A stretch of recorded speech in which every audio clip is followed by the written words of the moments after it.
Você que está aí acompanhando o programa pelas redes sociais, pelo facebook.com/bandcampinas, mande uma mensagem pra gente, através aí das redes sociais mesmo. Se você preferir o WhatsApp, o número é esse que está aí na sua tela, 991969255. Temos muitos assuntos interessantes a tratar aqui ao longo do programa. A Zezé de Lima e a Rose Guglielminetti estão a postos. Meninas, boa tarde. Boa tarde, Sena. Boa tarde ao pessoal da casa, telespectadores, ouvintes. Olá. Boa tarde, pessoal. Meninas, parece que agora vai desembaraçar a história lá do Fundo de Garantia por Tempo de Serviço, a possibilidade de liberação de parte, né, do conteúdo, né, do depósito que está lá no FGTS, das contas ativas do FGTS. O anúncio deve ser feito amanhã. Parece que tem novidades, mudanças em relação ao que tinha sido proposto anteriormente. Vamos dar uma olhadinha, a gente comenta depois. Uma das propostas estudadas pela equipe econômica prevê a liberação de contas ativas, mas com permissão para sacar o dinheiro apenas no mês de aniversário do trabalhador. A outra seria a liberação de um saque limitado a R$ 500 por conta neste ano. As regras para a retirada ainda estão em discussão. O objetivo é que a medida não afete os financiamentos imobiliários que dependem do FGTS. Além do fundo de garantia, a expectativa é a de liberar recursos do PIS/PASEP com o objetivo de injetar dezenas de bilhões de reais na economia. Esse dinheiro novo circulando no mercado pode incentivar o consumo e a produção e, com isso, gerar empregos.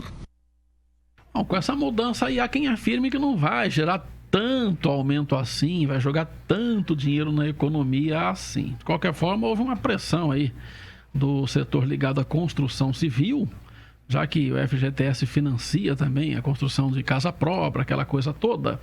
Então, há essa chiadeira também por parte desse segmento. Mas o que eu acho que o governo vai tentar alavancar mesmo, ou que precisa alavancar a economia, através de reformas, de projetos mais objetivos, do que ficar de vez em quando sacando uma coisinha ali, uma carta da manga aqui, libera... Porque a verdade verdadeira é o seguinte, que está precisando de grana no mercado circulando, é fato. Mas se você saca uma parte do seu FGTS... significa que lá para frente, se tiver uma emergência, se for demitido, se tiver qualquer coisa assim, você vai ter menos recurso na conta do FGTS. Quer dizer, é mais ou menos descobrir um santo para cobrir o outro. Então, eu acho que o Brasil está precisando mais do que isso. Não sei se você concorda, Zezé de Lima, e você também, Rose. Não, sem dúvida. Acho que a gente precisa de políticas sustentáveis, né, na verdade. Para a economia, e eu espero que essas políticas venham. Eu acho que começa, a gente já falou tanto aqui da reforma da Previdência, da necessidade de você ter um país equilibrado fiscalmente, para que ele possa, por um lado, se apresentar como opção de investimento para fundos estrangeiros, para quem quer aí financiar nossos projetos.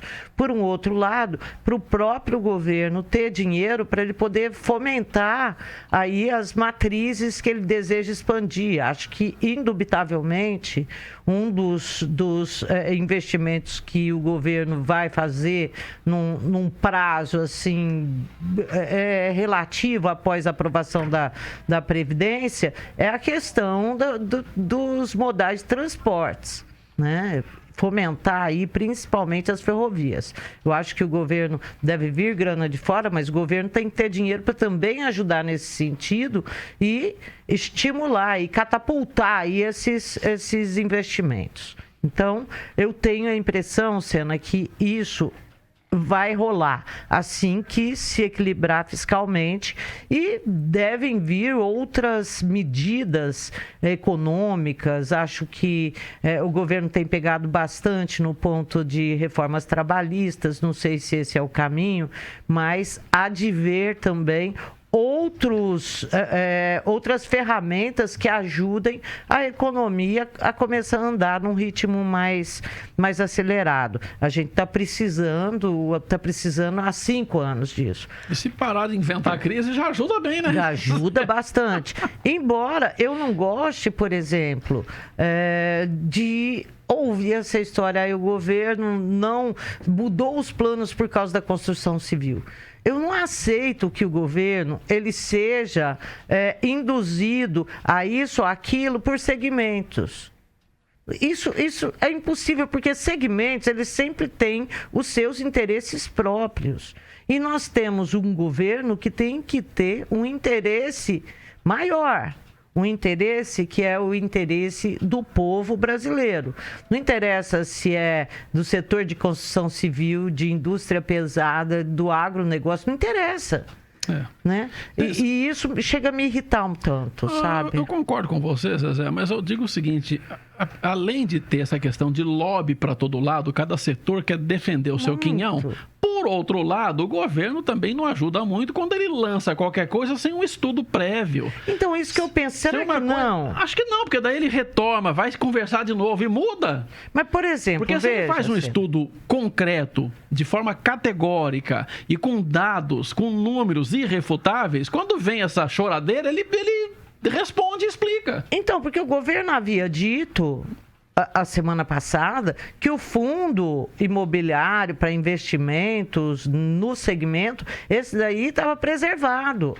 Né, que o governo havia se atentado para isso, que esse fundo estava preservado e que não haveria um desbalanceamento, um desequilíbrio aí nesse segmento, que já não anda lá muito bem das pernas. Eu estava vendo domingo matérias falando que começou a dar uma aquecidinha, sabe? Incorporadoras começaram a apresentar algum andar menos capenga, né? Então, é uma coisa legal.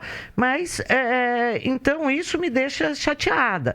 Ao mesmo tempo que também me deixa chateada, ontem a gente falava aqui da questão dos fretes. Puxa, foi um belo de um trabalho do pessoal de Piracicaba, que, sabe, são cálculos compostos extremamente difíceis, porque você tem que levar em consideração um monte de fatores. Chegaram numa tabela de frete elogiada por todo mundo. Ah, mas os caminhoneiros não gostaram. Então, lá vai o governo ser refém de caminhoneiro. Então, a construção civil não deixou fazer isso. O caminhoneiro não deixou fazer a tabela de frete. Os policiais não deixaram fazer a reforma da Previdência como se queria inicialmente. Ah, mas aí é meio demais da conta, mas não. Ai, Rose, nós não estamos deixando você falar até agora. Coitada da Rose. Não, mas podem ficar à vontade. Não, Rose, anda não aí. brinca não, você vai ter que sujar sua mãozinha. Queremos te ouvir. Vamos lá, Rose. Na verdade, eu acho que o presidente e o governo do Jair Bolsonaro atendeu o lobby. Ele está atendendo o lobby, mesmo que tenha os dados, Sena. Houve uma forte pressão, né, do mercado imobiliário, então, mas das por construtoras. Quê? Será que, não, como o Sena disse, o governo não tinha esses cálculos realmente fechados? Eles disseram que tinha. A equipe econômica disse que tinha, que quando na primeira matéria que saiu, quando estava saindo as regras para liberar, e a primeira conversa é que se liberaria R$3 mil para a pessoa que tem o fundo de garantia, para o trabalhador que tem direito, eles disseram que quando houve a primeira reclamação do setor, a equipe econômica veio e disse, não, o dinheiro está reservado, são tantos bilhões, acho que era 90 bilhões, eu não lembro direito qual o valor, mas está reservado da construção civil. Isso é um valor além deste valor. Mas houve uma gritaria primeiro forte. Foi 35%, né, que seriam liberados. Eu vi o povo aqui da redação fazendo todas as contas. Só que agora, bom, enfim, aí houve uma reclamação, com medo de ficar descapitalizado, aquela coisa toda, e causar prejuízo. Agora sim.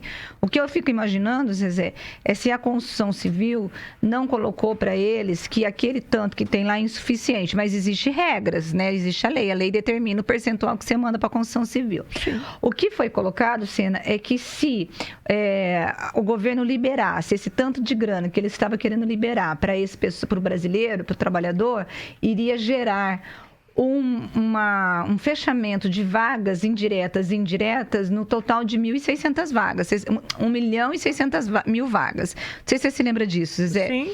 Então, assim, num país em que você tem 13 milhões de desempregados, eles devem ter chegado e falado, olha, nós é que geramos emprego, nós é que vamos... Mas eu não consigo entender também, não estou conseguindo entender. Agora, o que foi um balde de água fria Para o trabalhador foi, porque o trabalhador, Zezé, estava esperando conseguir resgatar uns 3 milzinho aí, uns 30%, entendeu?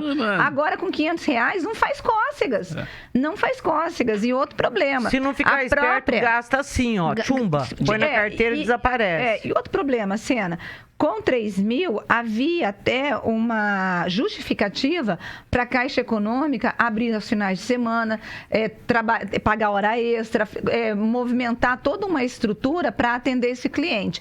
Com R$500, o custo da operação não vale a pena. E outra coisa, e a equipe econômica queria liberar esse percentual porque iria aquecer o mercado e havia expectativa de ampliar, promover um crescimento do PIB, Zezé, chegar a 1,1%. Com essa história agora, não vai chegar, acabou. Deve chegar a 0,8% e tal. E aí, para o ano que vem... Aí sim está estudando a possibilidade de você liberar entre 10% e 35% do seu fundo de garantia, na data de aniversário, mas vai ter um teto. E se ninguém chiar também. Se ninguém chiar. Eu me solidarizo com a Zezé, eu fico irritado também, porque sabe o que fica aparecendo o governo, né, nessas questões aí? Parece aquele cachorro que vai lá na frente da casa, late, aí o ladrão bate o pé e ele sai correndo lá pro fundo do quintal. É o meu. Então,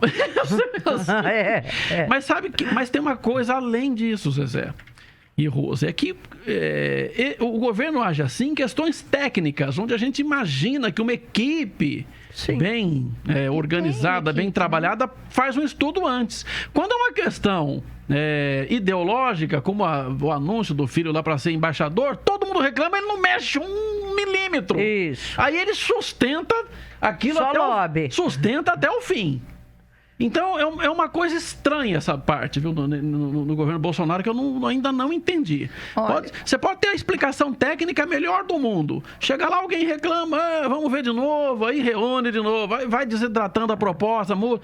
Então... Só cede a lobby, ao país não. Exatamente. Mas quando tem uma coisa assim ideológica, seja ela qual for, aí mantém a teimosia até cair de costa. Exato, concordo. Pois é, e o governo não pode reclamar, não. O Marcão acabou de colocar um dado aqui pra gente, que a arrecadação de impostos, contribuições e demais receitas federais registrou uma alta real, descontada a inflação, de 1,8% no primeiro semestre desse ano, na comparação com o mesmo período do ano passado. O governo recebeu, sabe quanto arrecadou, Sena? 757 bilhões. 757, quase 758 bilhões. O ano passado, deixa eu ver, a secretária, corrigido, vai somar 763 bilhões. Diz que é o melhor dos últimos 5 anos. Dos últimos 5 anos. Foi o melhor primeiro semestre de um ano desde 2014. Lá atrás, né, o resultado foi em 773 bilhões. Pois é, Zezé e Sena, o governo arrecadou bem. Arrecadou bem. Mas o interessante aí é ver de onde saiu essa grana, né? Vou falar já. Olha, segundo o Fisco, uma das razões para o aumento da arrecadação foi o crescimento na receita dos impostos de renda das pessoas jurídicas e da contribuição social sobre o lucro líquido, aquela CSLL que eles queriam mexer naquele percentual lá na reforma da Previdência, lembra? Sim. E aí não aceitaram, que tiveram uma alta real de 2,27%. Então, o imposto de renda da pessoa jurídica e a CSLL foram os impostos que mais impactaram no aumento dessa receita. Muito bem. E também avançou devido aos royalties de petróleo, viu, gente? Legal. Aí, de maneira que o pessoal não pode reclamar muito porque está arrecadando uma grana boa aí.